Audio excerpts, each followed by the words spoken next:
안녕하세요. 소피아의 책 한 숲에 오신 것을 환영합니다. 저는 소피아입니다. 오늘은 여러분과 함께 아주 특별한 여정을 떠나보려고 합니다. 여러분 혹시 상상력이 우리의 현실을 창조할 수 있다고 믿으세요? 네빌 고다드는 상상력과 믿음의 힘으로 우리가 원하는 삶을 창조할 수 있다라고 말을 합니다. 하지만 어찌 들어보면 이건 정말 믿기 힘들 수도 있습니다. 저는 아나운서가 되는 것이 제 어릴 때부터의 꿈이었거든요. 하지만 이제 경쟁이 너무 치열하고 특히 제가 고향이 부산이어서 사투리가 심했습니다. 그래서 주변에서는 안 된다. 방송국에 그게 날고 기는 아들 천지 빽깔인데 니 안 된다. 하고 다들 포기하라고 했죠. 하지만 저는 포기하지 않았습니다. 이 아나운서의 꿈을 이루기 위해서 매일 몇 시간씩 신문을 소리내서 읽었고요. 라디오 뉴스를 녹음을 해서 똑같이 따라하고 또 열심히 공부도 했습니다. 그리고 또 하나, 저는 뭘 했냐면 제가 뉴스데스크에 앉아서 뉴스를 멋지게 전달해주는 이 앵커가 된 저의 모습을 아주 구체적으로 상상을 했고요. 평소에도 마치 앵커가 된 것처럼 모범적으로 행동을 했습니다. 그리고는 정말 그야말로 제가 꿈꿨고 상상한 모습 그대로 당당하게 방송국에 합격을 했고요. 아나운서의 꿈을 이뤄냈습니다. 여러분 저는요 확신합니다. 여러분도 간절히 원하고 상상했던 것이 이루어졌던 경험 한 번쯤은 해보셨을 거예요. 곰곰이 생각해 보세요. 만약에 아직 그런 경험을 못 해보셨다면 네빌 고다드의 이 가르침을 통해서 자신의 잠재력을 깨우고 원하는 삶을 향해서 나아가보시기 바랍니다. 지금 바로 상상해보세요.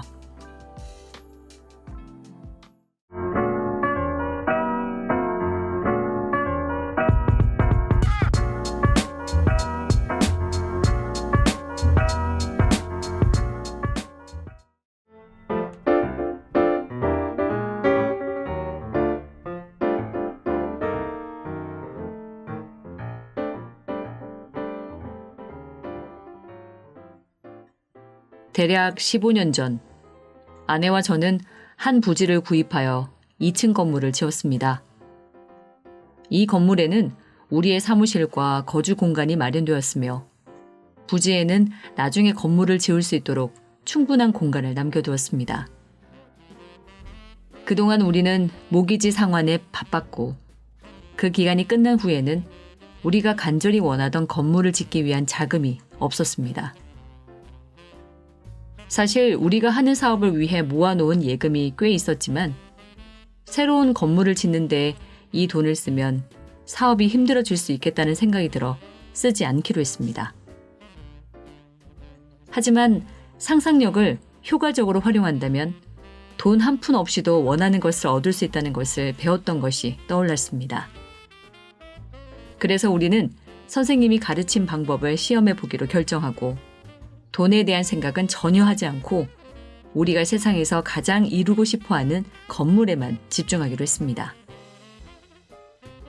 이 원칙을 염두에 두고 건물의 완성된 모습을 마음속에서 더 명확하게 하기 위하여 실제로 그림도 그려보면서 우리가 원하는 새 건물을 마음으로 지어보았습니다. 결과에서 생각하는 것을 잊지 않으면서 우리의 건물에 대하여 상상을 통해서 많은 경험들을 해봤습니다. 세입자에게 세를 내주기도 하고 모든 방들을 세세하게 살펴보기도 하며 친구가 우리의 성과에 대해 칭찬을 해주면 우리가 자랑스러운 마음으로 기뻐하는 것 등의 상상을 해봤습니다. 우리가 상상하는 장면 속에 특정한 친구 하나를 끌어들였습니다. 편의상 X라고 부르겠습니다. 이 친구는 우리의 이러한 새로운 사상을 괴상한 것이라고 생각하여 얼마 동안 연락이 끊긴 상태였습니다. 상상 속에서 이 친구를 데리고 와서 이 건물에 대해 어떻게 생각하는지에 대해 물었습니다. 그녀의 목소리가 아주 뚜렷하게 들렸습니다. 의사 선생, 너무 환상적이야. 하루는 우리 건물에 대한 이야기를 하던 중 아내가 우리 이웃에서 여러 건물을 지은 건축업자에 대해 언급했습니다. 우리가 그에 대해 아는 것은 건설 중인 건물 옆 표지판에 적힌 이름뿐이었습니다. 하지만 결과에서 살고 있다면 건축업자를 찾지 않을 것을 깨닫고 그 생각을 즉시 머릿속에서 지웠습니다.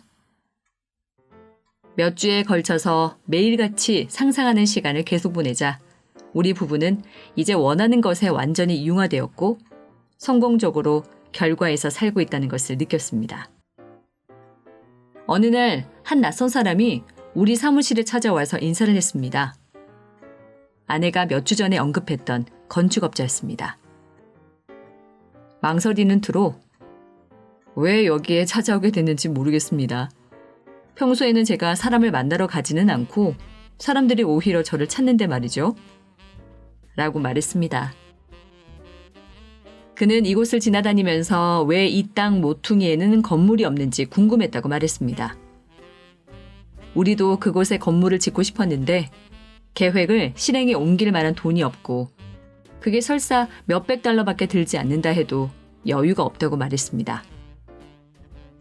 우리의 냉담한 반응에도 불구하고 그 건축업자는 당황하지 않았으며 우리의 부탁도 없이 건물을 지을 방법을 모색하기 시작했습니다.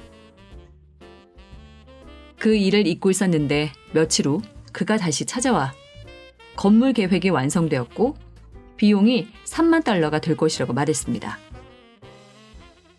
우리는 그에게 예의 바르게 감사를 표했지만 아무것도 하지 않았습니다.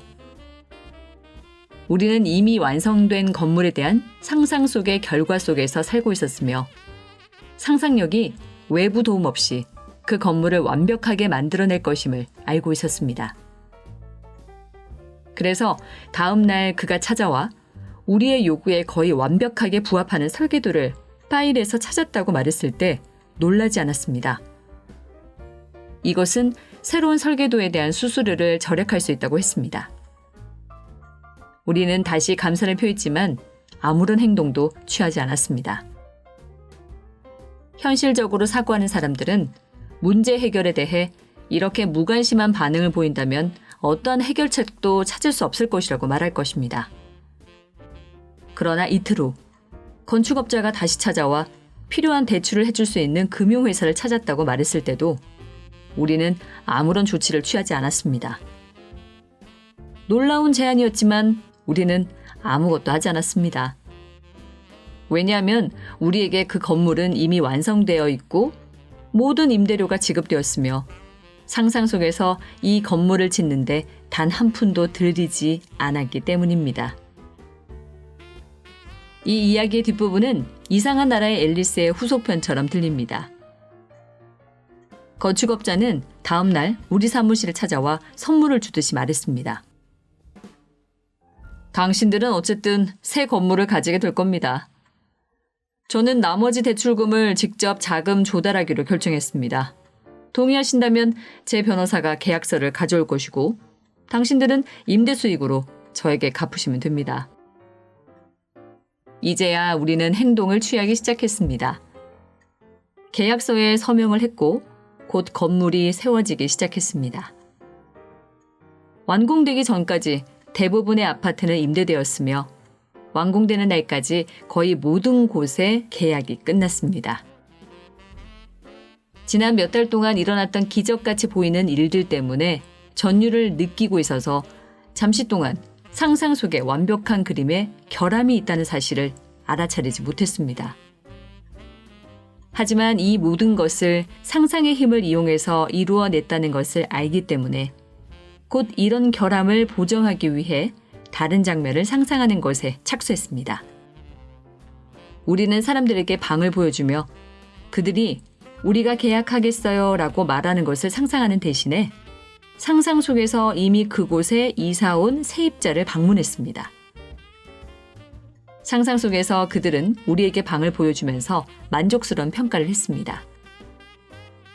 3일이 지나자 그 비어있던 곳도 계약되었습니다. 우리가 원래 상상했던 내용들은 세세한 면까지의 모습을 드러냈습니다. 다만 한 가지가 빠졌습니다. 그런데 그것도 친구 X가 우리의 새 건물이 보고 싶다고 말했을 때 현실이 되었습니다. 우리는 즐겁게 건물 이곳저곳을 그녀에게 보여주었고 그런 후에 우리가 오래전에 상상했던 그 말을 또박또박 했습니다. 의사 선생, 너무 환상적이야. 15년간 꿈으로 간직해오던 일이 현실로 이루어졌습니다. 만약 우리가 상상의 비밀을 알고 소망의 결과에서 사는 방법을 알았더라면 지난 15년 중 언제라도 그 꿈은 현실로 이루어졌을 것임을 알게 되었습니다. 어쨌든 이제 그 욕망은 현실이 되었습니다. 우리의 가장 커다란 꿈이었던 것이 세상의 모습을 드러냈습니다. 우리는 이것을 이루는 데에 돈 한 푼 들이지 않았습니다. 닥터 M.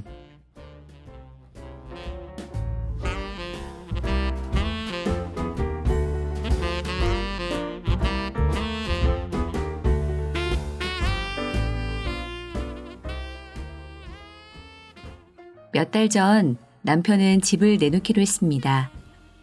집을 옮기려는 주된 이유는 남편과 저, 그리고 제 어머니와 이모, 그리고 10마리의 고양이, 3마리의 개, 그리고 1마리의 앵무새가 함께 살기에 충분한 집을 구하려는 것입니다. 믿기 어렵겠지만 이 이사는 남편의 생각이었습니다.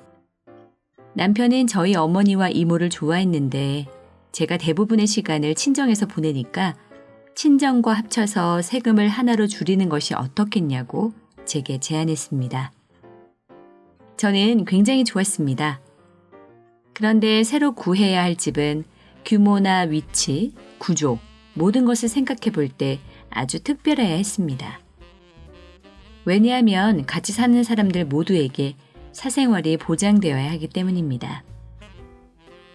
그 당시 현재 우리가 살고 있는 집을 팔아야 할지 말아야 할지 결정을 내리지 못한 상태였는데 이걸로는 남편과 의논하지 않았습니다. 왜냐하면 상상에 대한 제 경험을 봤을 때 제가 이 집에서 잠에 드는 것을 그만둘 때까지 집은 팔리지 않을 것임을 알고 있었기 때문입니다. 2달 동안 4-5명의 부동산 중개인이 집을 보러 왔지만 남편은 집을 파는 것에 대한 희망을 포기했습니다. 중개인들도 마찬가지였습니다. 이때 저는 제가 지금 변화를 원한다는 것을 깨달았습니다. 그래서 나흘 동안 상상 속에서 살고 싶은 집에서 잠에 들었습니다. 5째 날, 남편은 친구의 집에 초대되었는데 그곳에서 우연히 우리가 살고 있는 언덕에 집을 구하려는 사람을 만났습니다. 그래서 당연히 집으로 그를 데려왔습니다. 그 사람은 예전에 한번 우리 집 근처를 지난 적이 있었고 내가 이 집을 사겠어 라고 결심했다고 합니다. 이렇게 집을 판다면 중개료가 들지 않게 됩니다. 중개료를 절약할 수 있다는 것이 아주 좋았습니다. 열흘 안에 짐을 꾸렸고 새 집을 구하는 동안 어머니 집에 머물렀습니다. 우리는 다른 곳으로 이사가는 것을 원하지 않았기에 선셋가에 위치한 부동산들만 찾아가서 구하고자 하는 집을 설명했습니다. 들려온 대답은 우리가 원하는 조건이 너무나 터무니없다는 것이었습니다.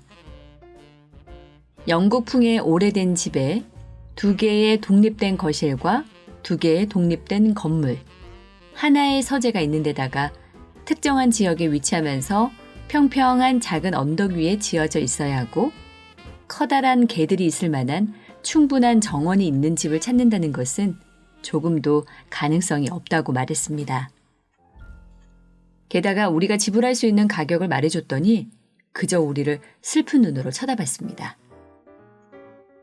하지만 우리가 원하는 것은 그게 전부가 아니라고 말했습니다. 우리는 패널 벽이 집을 둘러싸고 있어야 하고 커다란 벽난로가 있어야 하며 아주 전망이 좋아야 하고 가까이에 이웃이 살지 않게 떨어져 있는 것을 원한다고 말했습니다. 그러자 여자 중개인이 깔깔대며 웃고는 그런 집은 있지도 않을 뿐더러 만약 있더라도 우리가 지불하는 금액의 5배는 내야 될 것이라고 말했습니다. 하지만 그런 집이 있다는 것을 알고 있었습니다.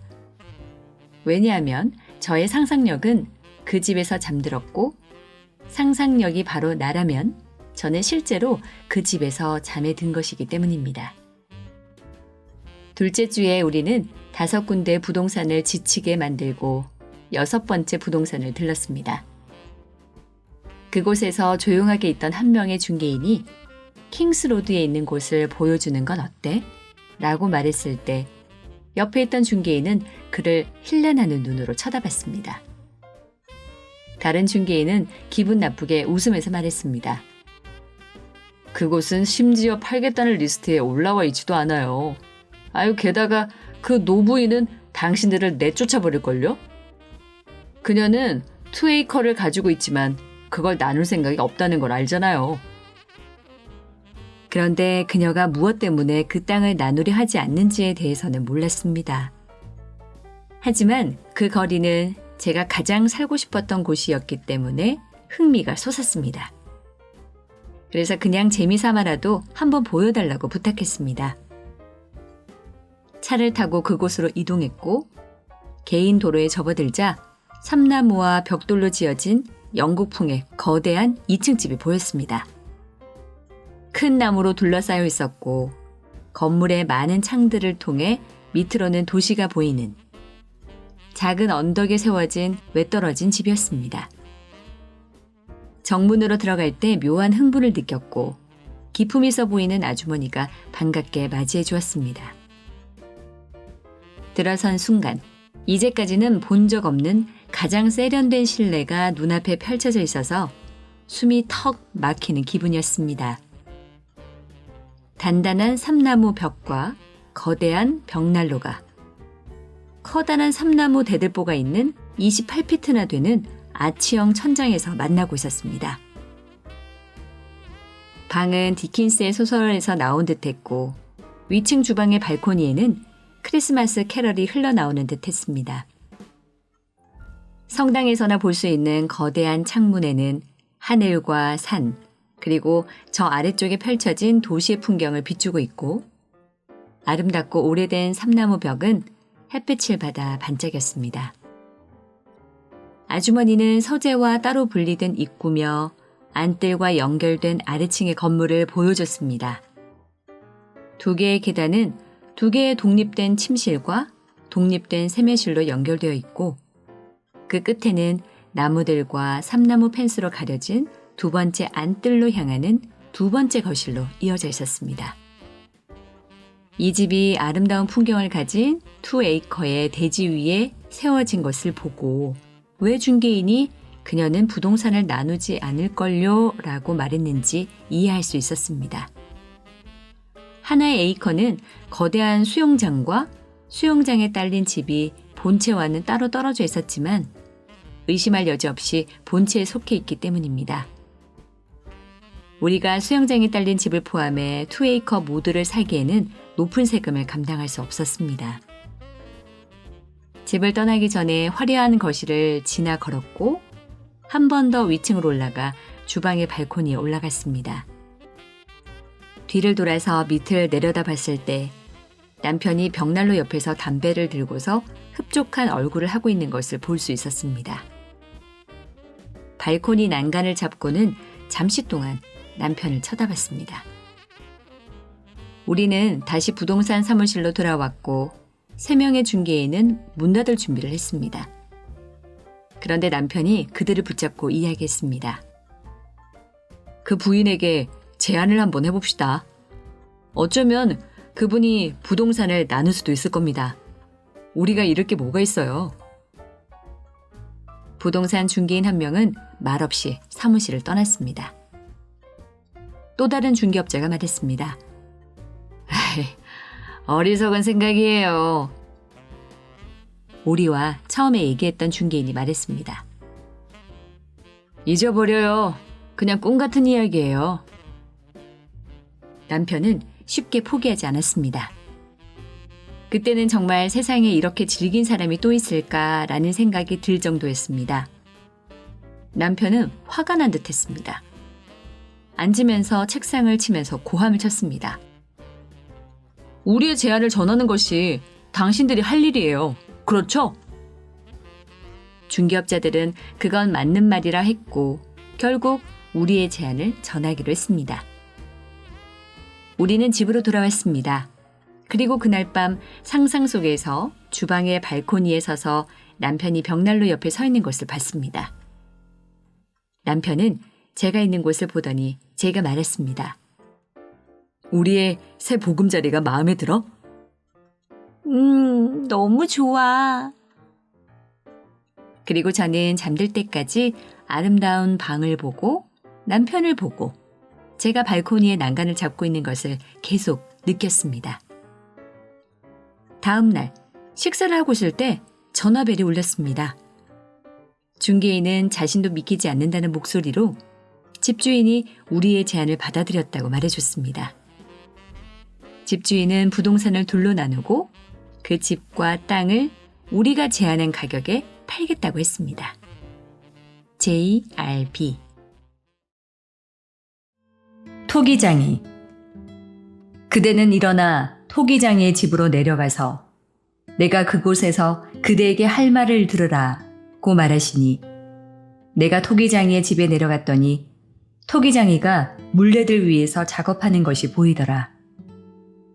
그는 진흙으로 빚은 토기를 자신의 손으로 망가뜨리고 보기 좋은 그릇이 나올 때까지 계속 토기를 만들고 또 만들었다.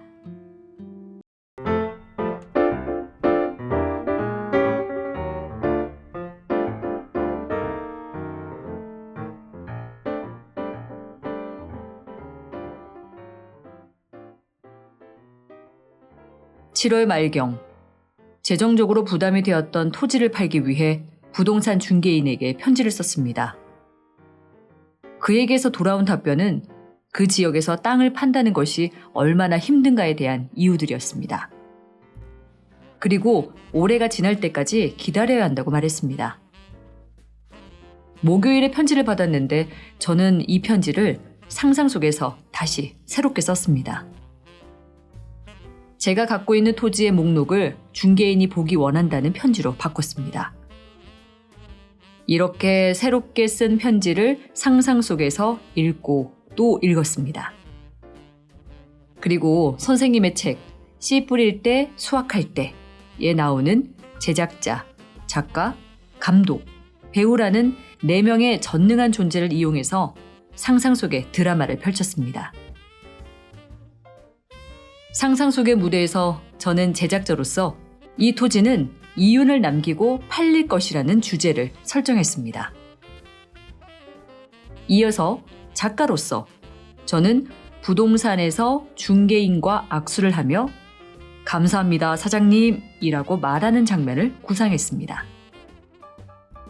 그러자 중개인이 선생님과 거래할 수 있어 오히려 저희가 더 기쁩니다 라고 답하는 성공적인 상황을 상상했습니다. 그리고 감독으로서 이 장면이 현실감 넘치게 되어 부담이 실제로 해소되었을 때의 안도감을 느낄 때까지 배우인 저를 계속 반복 연습시켰습니다. 3일 후 처음 편지를 보냈던 중개인으로부터 제가 제시한 가격에 토지를 사겠다는 사람이 나타났다는 전화를 받았습니다. 다음 날 중개사무실에서 계약을 마치고 감사합니다 사장님 이라고 말하자 중개인은 선생님과 거래할 수 있어 오히려 저희가 더 기쁩니다 라고 답했습니다. 상상 속의 장면을 구성하고 실행한 지 5일 만에 그것이 현실이 되었고 제가 상상해서 들었던 대로 한마디 한마디가 실제로 연출되었습니다. 저에게 안도와 기쁨의 감정이 일어났습니다. 그것은 단순히 제가 부동산을 팔았다는 것 때문만이 아닌 상상 속에서 펼쳐진 드라마가 현실이 된다는 더 이상 논쟁할 수 없는 결과물을 얻었기 때문이었습니다.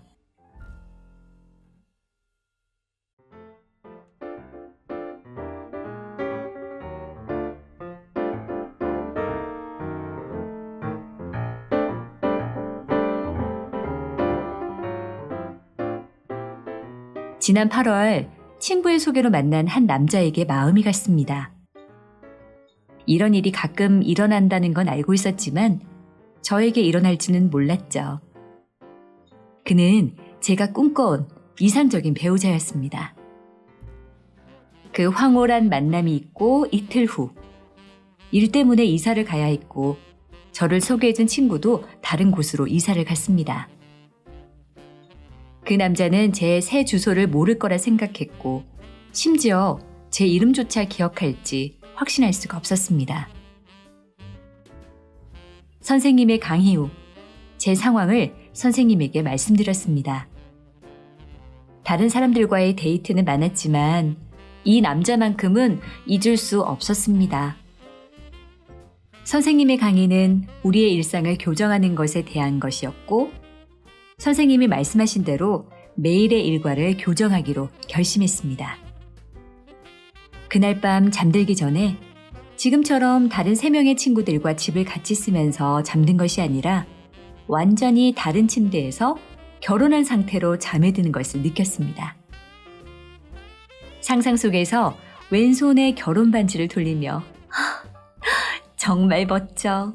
이제 정말 제2의 아내가 됐구나. 라고 반복했습니다.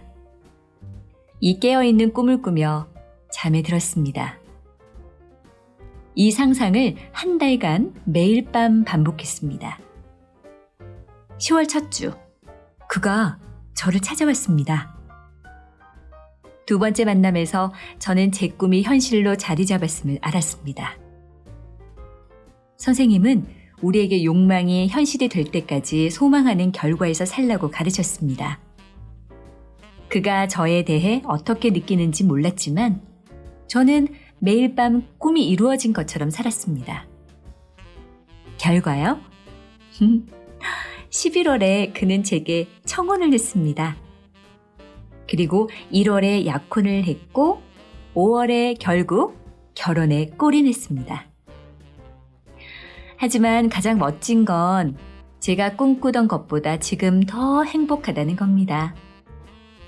그리고 남편 역시 진심으로 행복하다는 것을 알고 있습니다.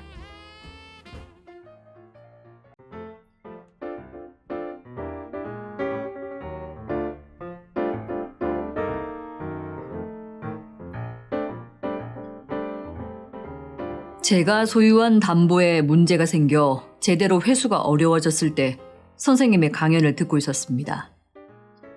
담보로 잡힌 집과 땅은 현재 거주하는 주인이 관리를 소홀히 하여 점점 훼손되고 있었습니다. 주인에게는 9살과 11살의 어린 2딸이 있었지만 아이들을 방치한 채 술집에서 돈을 탕진하고 있었습니다. 그러나 보이는 것들에 연연하지 않고 저는 상황을 긍정적으로 재구성하기 시작했습니다. 상상 속에서 그 집을 지나가며 아내에게 말했습니다. 저기 정말 아름답지? 집주인이 아주 깔끔하게 잘 돌보고 있는 것 같네. 저 집 사람들은 애정을 갖고 정말 잘 돌보고 있어. 이게 우리 담보 중에 하나인데 걱정할 필요가 없을 거야. 그 집을 제가 원하는 대로 매우 멋진 곳으로 상상했고 그 상상은 저에게 큰 기쁨을 주었습니다. 그 집이 생각날 때마다 저는 이 상상을 반복했습니다. 교정하는 작업을 계속하고 있을 때 얼마 후 그 집에 살던 여성에게 차 사고가 나서 병원에 입원하게 되었습니다. 그런데 그녀가 병원에 입원해 있는 동안 남편은 사라져버렸고 아이들은 이웃집 사람들 손에 맡겨졌습니다. 저는 도움이 필요하다면 도와주겠다고 말하기 위해 병원을 방문하려 했습니다.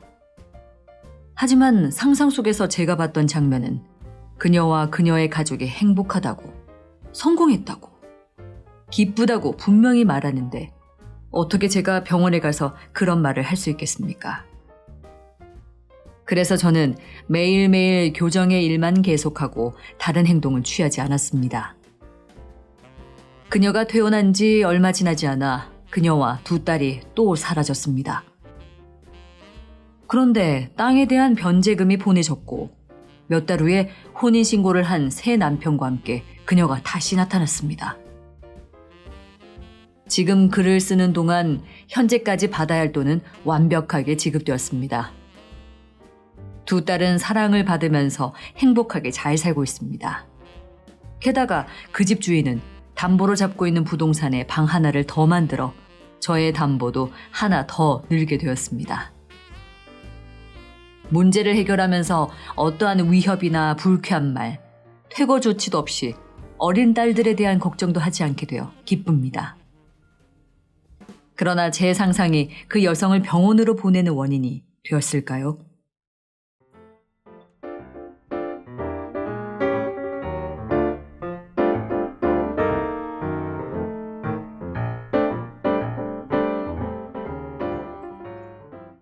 (39년) 동안 약한 등 때문에 고통스럽게 지냈습니다.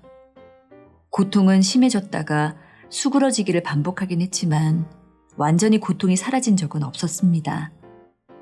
상황은 악화되어 병원 치료를 지속적으로 받아야 하는 지경에 이르렀습니다.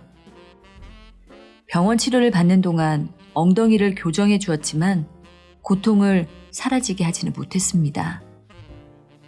어느 날 선생님이 교정의 기술에 관해 이야기하는 것을 들었는데 저처럼 40년 동안 겪은 것도 교정이 될 수 있는지 의심스러웠습니다. 제가 3살이나 4살 때 그네에서 뒤로 떨어진 적이 있었는데 그 당시 엉덩이를 심하게 부딪혔고 굉장히 아팠던 것이 기억났습니다. 그때부터 고통이 가셨던 적은 한 번도 없었고 많은 돈을 써서 고통에서 벗어나 보려고 했지만 아무런 소득이 없었습니다. 올해 8월에는 고통이 점점 심해졌습니다. 결국 제 자신을 시험해 보기로 결심했습니다. 그래서 제 침울함의 원인이자 값비싼 의료비의 원인이었던 아득한 과거에 제가 겪은 사건을 교정해 보기로 결심했습니다. 어렸을 때 무대로 돌아가 있는 것을 느낄 수 있기까지는 오랜 시간이 걸렸습니다. 하지만 결국 성공했습니다. 어느 날 밤 실제로 그네에 있는 것을 느꼈고 그네가 높이 솟아오를 때마다 바람이 제 쪽으로 불어오는 것을 느꼈습니다. 그네의 흔들림이 점점 약해질 때 그네에서 뛰어내려 착지에 완벽하게 성공했습니다. 상상 속에서 엄마에게 달려가서는 제가 어떤 일을 할 수 있는지 보라고 말했습니다. 그리고 또다시 그네에서 뛰어내리면서 안전하게 2발로 착지했습니다. 잠에 빠질 때까지 상상 속에서 그 행동을 계속 반복하고 반복했습니다. 이틀이 지나지 않아 등과 엉덩이 고통은 사라지기 시작했고 2달이 되기 전 더 이상 어떤 고통도 느껴지지 않았습니다. 30년 이상 저를 괴롭혀왔고 많은 돈을 쓰게 만들었던 그 상황들은 더 이상 존재하지 않게 되었습니다.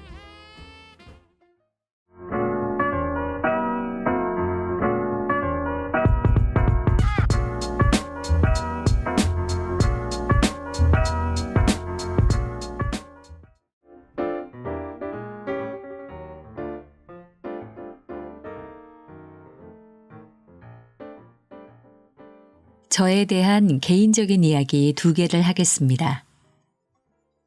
제가 어렸을 때 바베이도스라는 작은 섬 안에서 외부와 단절된 채 살았습니다. 바베이도스에서 가축들에게 주는 먹이는 바다를 건너서 들여와야 하기 때문에 굉장히 비쌌습니다. 저희 형제들은 10명이었고 부모님과 할머니를 합해 전부 13명의 대가족이었습니다. 한 주가 시작되는 즈음에 어머니가 요리사에게 이렇게 말하던 것이 기억납니다. 일요일 저녁으로 먹으려 하니까 오리 3마리를 떼어 놓아야겠어요. 이렇게 말하면 요리사는 뜰에 있는 오리 무리에서 3마리를 잡아서 무리에서 떼어낸 오리 3마리를 작은 축사에 넣어 아침, 점심, 저녁으로 옥수수랑 나중에 오리에서 맛이 나기 원하는 것을 먹이로 주어 배를 채우게 합니다. 이것은 오리들이 이전까지 먹던 식단과는 완전히 다릅니다. 원래 이런 조류들의 먹이는 물고기입니다. 바베이도스는 물고기가 아주 값싸고 많이 있기 때문에 평소에는 물고기를 먹이로 줍니다. 그런데 물고기로 키운 것들은 우리가 지금 먹고 있는 오리와는 비교도 할 수 없을 만큼 맛이 없습니다. 요리사는 오리 3마리를 작은 축사에 따로 가두어서 일주일간 옥수수나 신우유 등을 주거나 아니면 나중에 오리에서 특별한 맛이 나기 원하는 것들을 먹이로 줍니다. 그리고 7일 후에 오리를 잡아 식탁 위에 올렸을 때 그것들은 옥수수와 우유로 키운 아주 맛있는 오리가 됩니다. 그런데 가끔은 요리사가 식사로 나올 오리를 따로 떼어 놓는 것을 깜빡 잊을 때가 있습니다.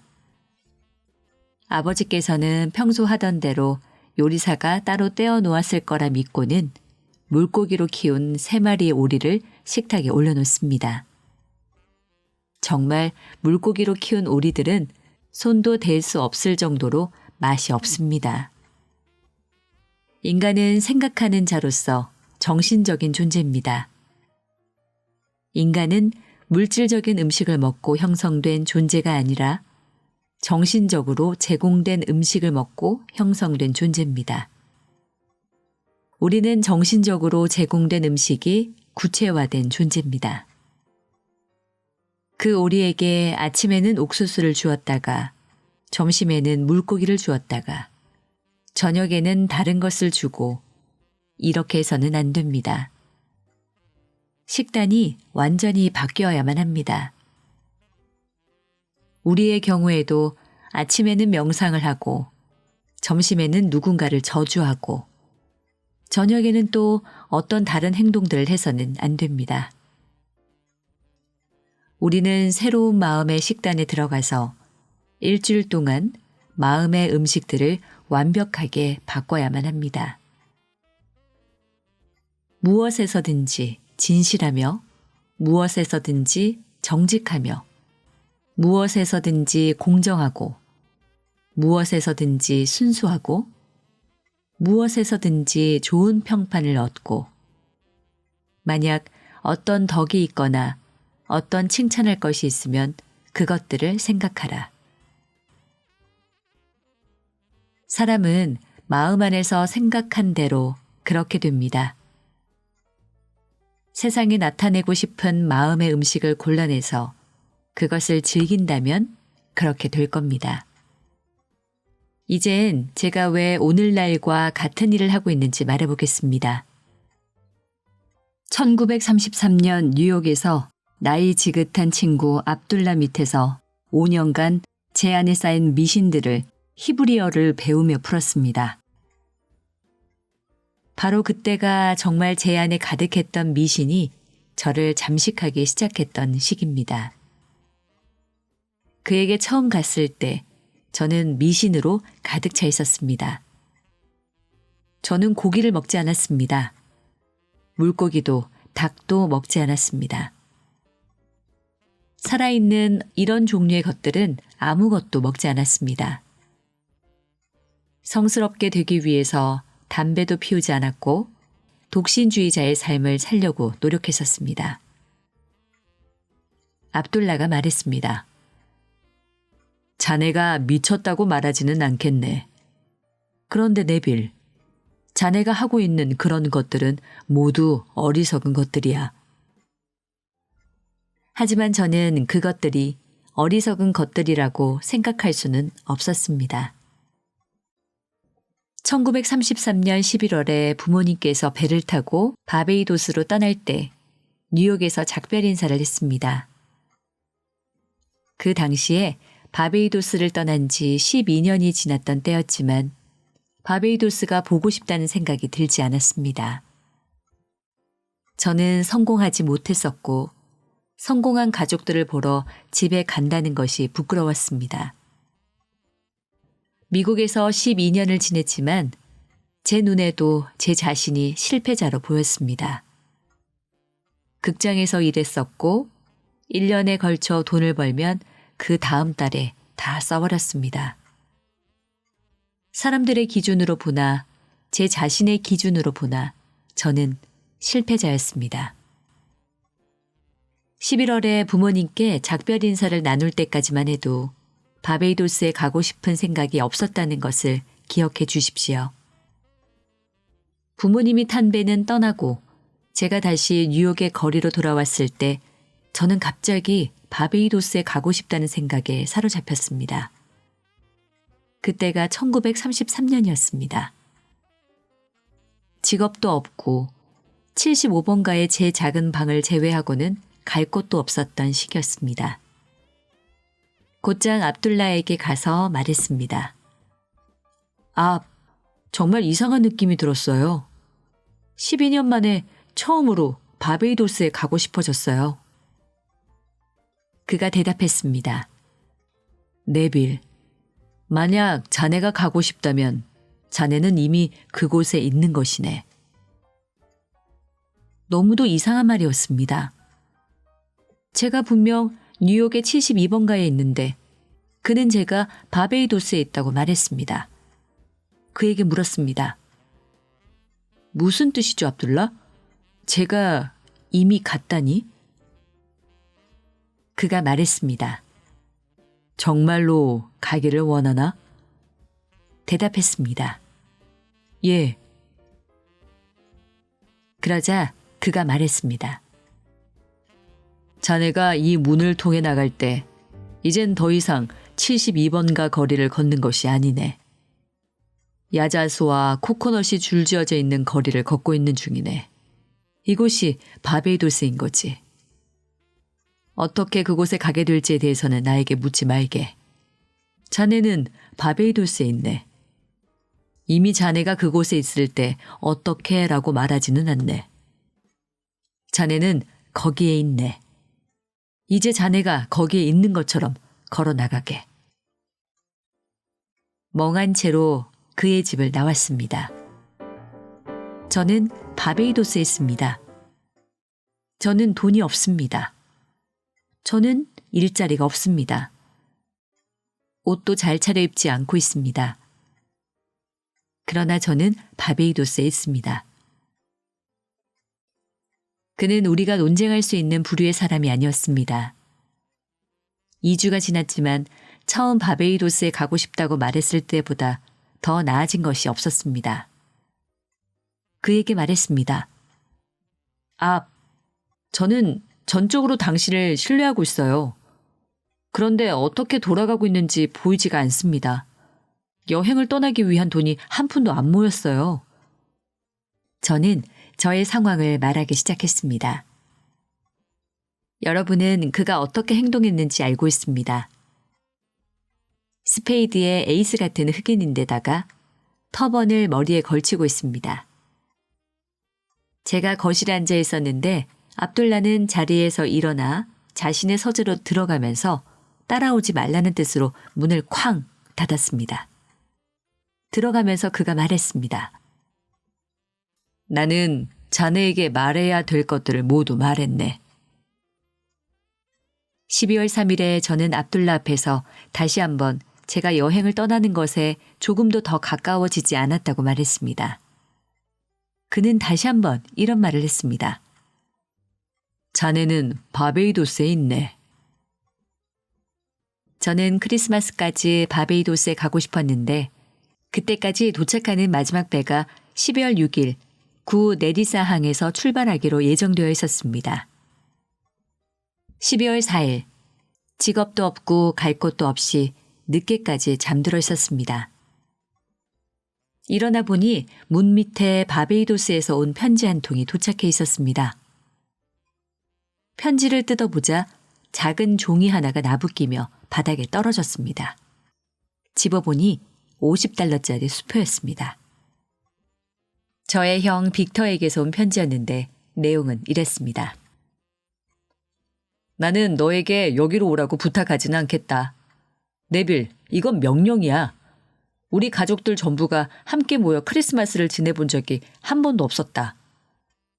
이번에 너만 온다면 크리스마스에 온 가족이 한자리에 모일 수 있을 거다. 제일 큰형, 세실이 집을 떠났을 때는 막내가 태어나기 전이었습니다. 그런 후에 한 명씩 차차 떠나기 시작해서 우리 가족 역사에서 한 번도 식구 전체가 모였던 적이 없었습니다. 편지에는 계속 적혀 있었습니다. 너는 일하고 있는 것도 아니다. 네가 이곳에 오지 못할 이유는 없는 것 같구나. 그러니 크리스마스 전까지 꼭 오거라. 여기 $50를 보내니 이것들로 네가 여행하는 데 필요한 옷들이며 신발이며 이런 것들을 사거라. 만약에 네가 술을 마신다면 바를 이용해라. 팁을 줄 필요도 없을 거다. 내가 선박을 찾아가서 너의 팁이며 추가 비용들을 다 지불하겠다. 내가 뉴욕에 있는 퍼니스 위디 선박회사에 전보를 쳐서 네가 사무실에 오면 티켓을 끊어주라고 말했다. $50는 필요한 소소한 것들을 사는 데 써라. 내가 만나서 해결해 줄 테니 밖에 나가서 외상을 해놔도 좋다. 그래서 저는 퍼니스 위디 선박회사에 가서 그 편지를 보여줬습니다. 그들은 그것을 읽어보더니 대답하기를 빅터 씨에게서 전보를 받았습니다. 그런데 안타깝게도 12월 6일 떠나는 배에 자리가 남아있지 않군요. 유일하게 남은 것은 뉴욕항과 성 토마스 항 사이에 3등급 자리밖에 없습니다. 손님께서 1등급 자리를 예약하셨지만 뉴욕항에서 성 토마스 항까지는 3등급 자리로 여행을 하셔야 되겠는데요. 성 토마스 항에 도착을 하면 내리는 사람들이 있으니 그곳에서 바베이도스까지는 1등급 자리를 타실 수 있을 겁니다. 라고 말했습니다. 저는 그렇게 하죠. 라고 말했습니다. 오후에 압둘라에게 돌아와서는 말했습니다. 정말 꿈 같은 일이 벌어졌어요. 그도 기뻐할 거라 생각하면서 일어났던 일들을 말했습니다. 그가 뭐라고 말했는지 아십니까? 그는 말했습니다. 누가 3등급 자리로 여행을 한다 했지? 내가 자네에게 3등급 자리로 여행하는 것을 보았다고 했던가. 자네는 바베도스에 있고 1등급 자리로 그곳에 도착했네. 12월 6일, 여행을 떠나기 전까지 그를 보지 못했습니다. 여권과 배를 타기 위한 서류를 가지고 항구에 도착했을 때 관리인이 말했습니다. 좋은 소식이 있습니다, 고다드 씨. 예약을 취소한 손님이 계셔서 1등급 자리로 가게 되셨습니다. 압둘라는 생각에 믿음을 유지하면서 타협하지 않는 것의 중요함을 가르쳤습니다. 저는 제가 바베이도스에 있고 1등급 자리로 여행한다는 사실에 흔들렸고 압둘라는 믿음을 유지했습니다. 우리가 배운 두 가지 성경 이야기의 의미에 관해 이야기해 보겠습니다. 우물은 깊은데 양동이도 없고 줄도 없습니다. 추수하기까지는 넉 달이나 남았는데 예수는 그대들이 알지 못하는 먹을 것이 나에게 있다. 나는 하늘로부터 내려진 빵이다. 라고 말합니다. 여러분은 이미 원하는 것이 실현되었다는 상태에서 그 생각을 즐기고 그 생각과 하나가 되십시오. 이미 원하는 모습이 되었다는 것을 사실로 받아들이고 걸어 나가십시오. 그것을 즐기고 마음의 식단에 믿음을 유지한다면 세상 속에서 모습을 드러낼 겁니다. 이 세상 안에서 여러분은 바로 그렇게 될 겁니다. 바베이도스에서 아주 행복한 3개월을 보내고 1934년에 뉴욕에 돌아왔을 때 저는 수년간 하지 않았던 술, 담배 등 여러 가지 것들을 다시 했습니다. 저는 압둘라가 제게 했던 말이 기억났습니다. 네빌, 자네가 이 법칙을 증명한 후에는 정상으로 돌아올 거네. 자네는 무덤으로부터 걸어 나오게 될 거고 성스러워지고 있다고 믿었던 죽은 과거로부터 걸어 나오게 될 걸세. 네빌, 자네가 지금 좋아지고 있다고 생각하며 사고 있었던 것들은 모두 다 아무짝에도 쓸모없는 것들이네. 저는 완전히 다른 사람이 되어 다시 지상을 걷게 되었습니다. 1934년 2월, 그날부터 보다 풍성하게 삶을 살기 시작했습니다. 솔직히 말해 항상 성공만 했다고 말씀드리지는 못하겠습니다. 제가 의식의 움직임을 완벽하게 통제해서 현현하고자 하는 생각들이 항상 믿음을 유지할 수 있다고 여러분에게 말한다면 세상에서 제가 저지른 많은 실수와 실패가 그 말이 틀렸다는 것을 보여줄 겁니다. 그러나 비록 과거에 실패한 듯 보일지라도 저는 매일매일 이 세상에서 원하는 모습이 되기 위해 나아가고 노력하고 있다고 말할 수 있습니다. 판단하는 것을 멈추십시오. 그리고 이성과 감각들이 말하고 있는 것들을 받아들이지 마십시오. 그런 후에 새로운 식단에 믿음을 가진다면 여러분이 믿음을 주고 있는 이상을 세상에 나타낼 수 있을 겁니다. 세상에서 바베이도스와 가장 다른 곳을 찾아보라고 한다면 그것은 뉴욕일 겁니다. 바베이도스에서 가장 높은 빌딩은 3층이고 거리에는 야자수와 코코넛 나무 같은 열대성 나무들이 줄지어 있습니다. 그런데 뉴욕에서 나무를 보려면 공원을 가야 합니다. 그런데도 전 바베이도스의 거리를 걷는 것처럼 뉴욕의 거리를 걸어야만 했습니다. 상상 속에서는 그 어떤 것도 전부 가능합니다. 저는 실제로 바베이도스의 거리를 걷는 것처럼 걸었습니다. 그리고 그 상상 속에서 코코넛이 늘어선 거리의 향기를 거의 맡을 수 있었습니다. 만약 바베이도스에 있었다면 현실적으로 만났을 만한 환경을 마음의 눈 속에서 그리기 시작했습니다. 제가 이 상상의 믿음을 유지했을 때 누군가가 여행을 취소했고 제가 그 티켓을 받았습니다. 한 번도 제가 집에 오는 걸 생각해 본 적 없던 바베이도스에 있는 형이 낯선 편지 하나를 쓸 충동을 갖게 됩니다. 형은 제게 단 한 번도 명령이란 걸 내렸던 적이 없습니다. 그러나 이번에는 명령을 했습니다. 그리고 제가 집에 방문했으면 하는 생각을 하기 시작했습니다. 저는 꿈 같은 3개월의 시간을 보내고 1등급 좌석을 타고 집으로 돌아왔습니다. 그리고 제 주머니에는 선물로 약간의 돈이 들어 있었습니다. 만약에 제가 이 모든 경비들을 지불했다면 $3,000 정도를 썼을 겁니다. 그러나 저는 주머니에 있는 동전 하나 쓰지 않았습니다. 나에게는 그대가 모르는 길이 있다. 나의 길들은 그대가 찾아낼 수 없더라. 차원적으로 더 위대한 내부의 자아는 저의 상상을 명령으로 받아들였고 제 형이 편지를 쓰도록 그의 행동에 영향을 미쳤고 누군가가 1등급 좌석 여행을 취소하도록 그 사람의 행동에 영향을 미쳤습니다. 위대한 내부의 자아는 제가 하나 되었던 상상을 실현시키도록 필요한 모든 일들을 마련해 놓았습니다. 저는 바베이도스에 있다는 느낌과 저를 하나로 만들었습니다.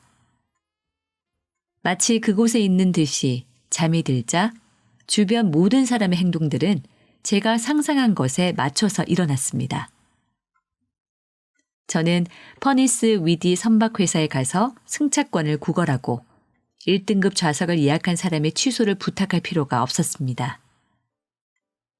또 저의 형한테 편지를 써서 돈을 좀 보내달라고 구걸하거나 승차권을 사달라고 조를 필요가 없었습니다. 형은 그 행동을 스스로 했다고 생각했습니다. 실제로 오늘날까지도 형은 저를 집으로 오도록 만들겠다는 마음속 충동이 본인에 의해서 생겼다고 믿습니다. 압둘라는 제게 확실히 말했습니다. 자네는 바베이도스에 있네, 네빌. 자네가 그곳에 가기를 원한다면 그곳이 어딜지라도 자네는 그곳에 있는 걸세. 마치 그곳에 있는 듯 살게. 그러면 그렇게 될 걸세.